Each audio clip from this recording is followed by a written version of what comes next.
లోకేష్ అవ్వచ్చు, పవన్ అవ్వచ్చు. ఆసక్తికరమైనది. ఎందుకంటే పవన్ కళ్యాణ్ రాష్ట్రంలో ఒక రాజకీయ దుమారము ఇరు పార్టీల మధ్య ఎన్డీఏలో ఎలా ఉంది ఇలాంటి చర్చలన్నీ జరుగుతుండగా ఆయన వీటిని పక్కన పెట్టేసి రాజకీయ సన్యాసం తాత్కాలికంగా చేసి అక్కడ ఆయన పర్యటనకి వెళ్ళి అవన్నీ తిరిగి వచ్చారు. తిరిగి వచ్చి రాగానే ఆ చారిటీ షోలో పాల్గొన్నారు. భువనేశ్వరి గారు ఆర్గనైజ్ చేసినటువంటి. నిజానికి భువనేశ్వరి గారు తెలుగుదేశమే కాదు ఎన్డీఏలో ఆమె ఒక నెంబర్ 2 లాగా ఆవిర్భవిస్తున్నారు అన్నది అక్కడ మనకు అర్థమవుతుంది స్పష్టంగా.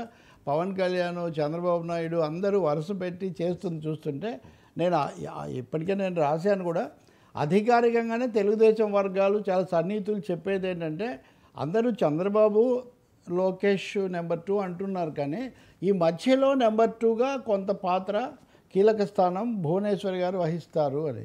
అందుకనే ఆ యాత్రలో ఆ తలసేమియా మీద జరిపినటువంటి చాలా పెద్ద షో అది విజయవాడ దాని